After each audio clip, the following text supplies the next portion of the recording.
Assim, Deus já te deu alguma coisa sobre abrir outros ministérios, alguma coisa do tipo assim? Faz outras igrejas? Olha só, quando Deus falou do crer, Deus sinalizou algumas questões para mim. Eu não sei o tempo, eu não sei como, mas eu acho que o nosso ministério, e eu digo ministério que Deus tem colocado sobre nós como igreja, vai alcançar alguns outros lugares. E eu não posso dizer como, né? Eu acho que eu penso que hoje mudou muitas coisas. Eu acho que o missionário hoje já não é mais como antigamente. Eu acho que o missionário hoje, por exemplo, você pode ser um profissional e ser transferido para uma localidade e ali você vai ser um missionário. Porque as pessoas precisam entender que não há secular e espiritual. Tudo é espiritual para os espirituais. Então, se eu trabalho numa firma e eu entendo que eu estou a serviço do Senhor ali, eu serei um evangelista ali, eu serei um homem de Deus ali, eu testemunharei ali. Eu acho que está passando por isso aí. Eu acho que a igreja está começando a entender essa realidade. Então, eu serei missionário onde eu for enviado. E aí eu posso ser o braço da mão da Missão Crer lá não sei aonde, em vários lugares. Eu creio que sim. Eu creio que Deus está nos preparando para um ministério. A gente vê, né, que o grande problema hoje, a grande pecado e a grande questão hoje é na área sexual. Sempre foi, mas hoje parece que está mais aguçado essa questão de gênero, né? Então eu acho que é uma área que Deus precisa levantar muitos homens, muito ungidos, mulheres ungidas para trabalharem nessa área. Porque é uma área que exige, porque há um investimento muito grande nas nossas crianças e nos nossos jovens. Sim. E a igreja precisa se voltar para um investimento neles também, para que nós tenhamos uma geração que conhece o Senhor. É interessante que Josué lutou, Josué entrou na terra prometida, mas a geração que vem depois de Josué não conhecia Deus. E se perderam, aí veio a idolatria, e veio tantas questões. Eu acho que nós não podemos permitir que essa geração que nós estamos vivendo agora não conheça o Senhor. Mas não aquele Senhor histórico, mas o Senhor que liberta, que transforma, que muda a vida. O Senhor que muda a história, que constrói projetos e que faz a diferença. Eu acho que a gente precisa parar desse evangelho teórico e passar para ele prático. É a prática, é as pessoas vendo o que Deus faz, que elas vão ser transformadas, vendo na realidade. Não adianta eu falar para uma pessoa que está cativa que ela pode ser liberta, mas engraçado que Isaías 61, quando Jesus reivindica isso, uma das coisas que o Espírito faz é trazer liberdade ao cativo. E está faltando isso. Muitas pessoas na igreja estão cativas. Por quê? Se o Evangelho liberta. A palavra de Deus, conhecereis a verdade vos libertará. Isso até é uma palavra, engraçado que o nosso presidente, conhecendo ou não, tendo entendimento ou não, foi uma da palavra que ele trouxe para o Brasil. Ele é autoridade sobre o Brasil. Então nós podemos reivindicar essa palavra sobre a nação brasileira.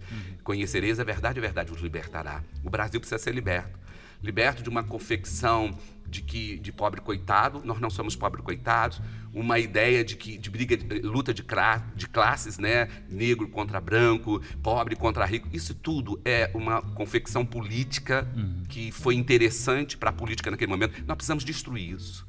Nós somos filhos de Deus e como filhos de Deus nós temos oportunidade.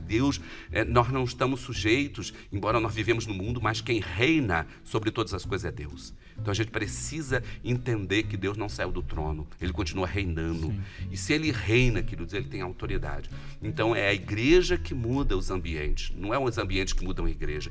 Infelizmente, muitos ambientes têm mudado a igreja precisa começar a mudar os ambientes. A igreja precisa trazer a presença de Deus, porque a presença de Deus transforma. Ela muda, ela impacta, ela transforma, ela mexe nas coisas mais profundas e mais intensas de uma nação, de uma pessoa. Então a gente precisa trazer essa presença. A igreja é o céu na terra. E a gente precisa voltar a trazer a realidade do céu para a terra. E como que o senhor enxerga o posicionamento da igreja em relação a isso? Por exemplo, como que a igreja... o que a igreja tem que fazer? Porque a gente tem esse entendimento, né, de que a verdade vos libertará. Mas o que a gente tem também é uma igreja que depende do Moisés para poder ter relacionamento com Deus, que não entendeu que Deus está tocando a buzina para subir no monte, né? Olha só, interessante que a primeira pessoa no Novo Testamento que tem consciência de que não é mais no templo é Estevão. Estevão foi apedrejado justamente porque ele teve essa consciência. Engraçado que ele foi apedrejado, mas os apóstolos estavam lá. Mas Estevão tem uma clara que não é mais no templo. Ele entendeu isso. A gente precisa entender que não há homens especiais. Não. O caminho, o novo e vivo caminho foi aberto a todos. Todos. E quando fala do tabernáculo de Davi ser restaurado, é falar disso. De todos os homens ter acesso. É que a gente criou essa figura de homens especiais. Não existe. O que existe são homens que buscam e homens que não buscam.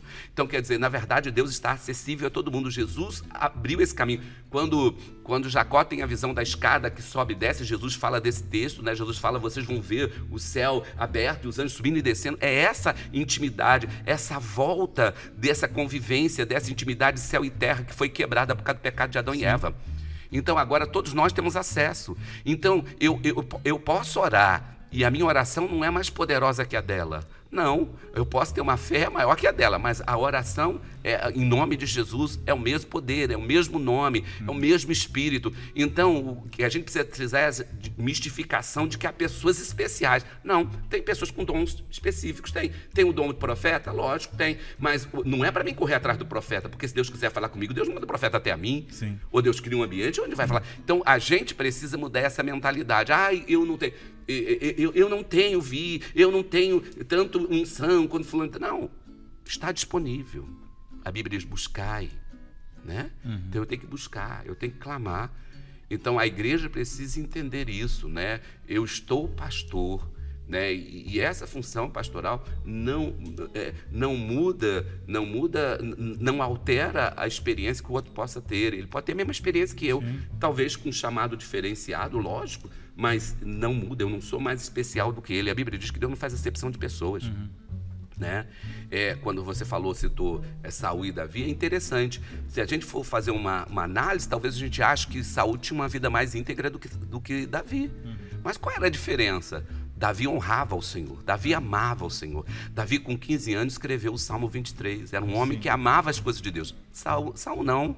Saul sempre se ocultou, Saul sempre não valorizou as coisas de Deus, ele sempre valorizou a aparência. A gente vê muita gente valorizando a aparência.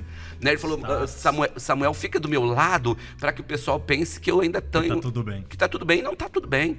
Então, o que falta, talvez, hoje na igreja, é homens como Davi de verdade, né? Que tem esse coração para Deus, que ama Deus acima de tudo, que não se encobre, né? Que assume o pecado. Quando Davi foi...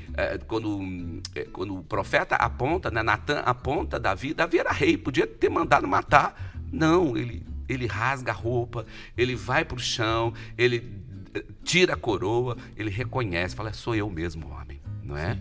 Então falta homens que se quebrantem, porque a Bíblia diz que um coração quebrantado e contrito Deus não rejeita. Então o que está faltando é gente desse tipo na igreja, gente que se quebrante diante de Deus. Não é perfeito, né? Mas são pessoas que se quebrantam diante de Deus. Está precisando de pessoas assim. Tem duas pessoas, na verdade. Ontem, inclusive, eu falava com um grupo de amigos, né?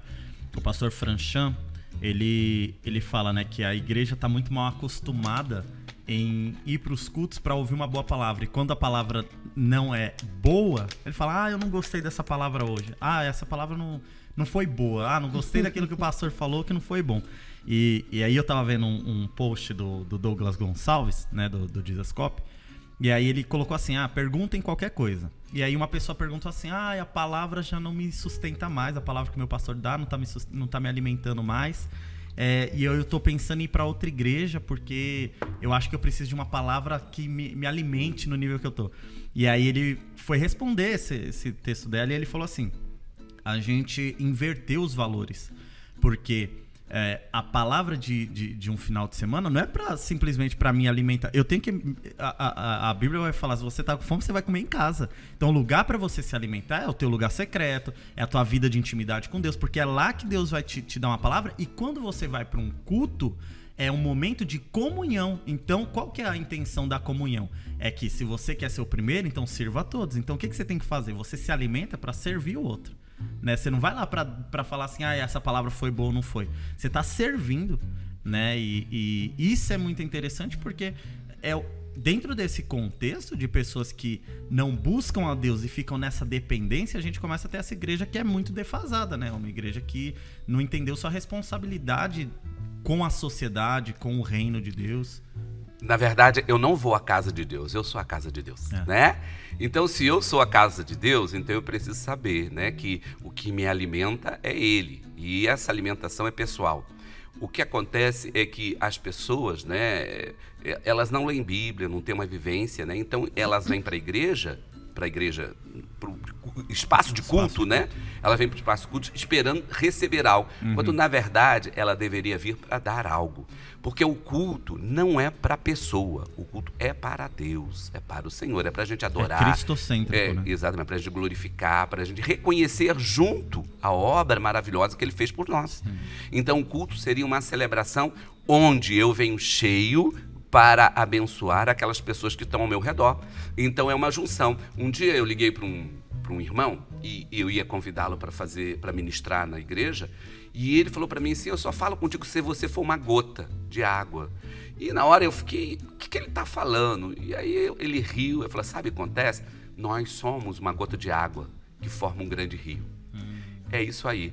Nós somos uma gota de água que forma um grande rio. Sabe quando o culto será bom? Quando todos nós formos uma gota de água juntas. Então as águas vão aumentar e vão subir e vão curar e vão transformar. Porque lá em Ezequiel fala que há medidas, né? Então, à medida que as águas vão subindo, que eu tenho que passar a nado, elas desaguam no Mar Morto. Então a gente fala, hoje não há sinais, não há prodígio. É porque também não há derramar, não é? As pessoas vêm famintas em vez de vir saciadas. Quando Pedro e João estão indo para o templo, eles estão saciados. Eles só vão lá para acrescentar, para juntos aumentar a porção. Então eles podem dizer para o coxo: levanta e anda. Nós não temos ouro, não temos prata, mas o que temos damos em nome de Jesus. Então o que está faltando é eu estar cheio para chegar aqui e falar assim: vamos juntar as nossas águas para que o rio suba e para que aqueles que não conheçam o Senhor conheçam, para que à medida que as águas sobem, elas começam a desaguar no Capão Redondo, e elas começam a visitar os lugares ermos, os lugares assolados, os lugares, porque é isso que a promessa é, que nós edificaríamos os lugares antigamente assolados, né? Desertos. Então está faltando esse entendimento, porque foi criado na nossa cabeça que igreja é esse espaço de culto. Não é. O espaço de culto é o espaço de culto. Nós somos a igreja. E a igreja tem que manter a luz acesa, que fala do Espírito Santo, que fala ser cheio, não é? Lá no templo, a única coisa que não podia ficar apagada era o quê? A luz, né? Então, tinha que estar acesa. E ele já mandou. Lá em Atos dos Apóstolos, por que foram línguas de fogo? Foram acendendo os castiçais, os 120, né? Foram acesos pelo Espírito Santo. E a gente sempre fala que nós não vamos deixar apagar, nós vamos dar continuidade. Então eu que tenho que estar cheio para encher essa geração.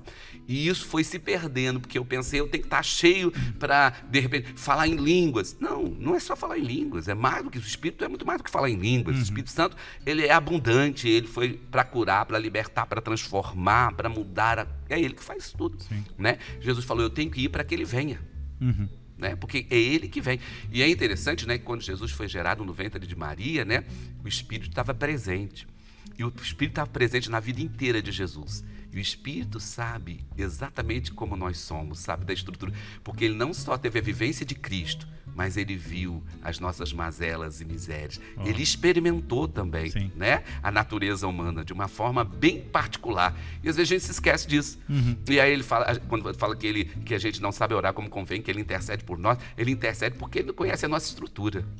Então ele pode interceder porque ele sabe das nossas limitações e fraquezas. Tô chocada. Não fique chocada.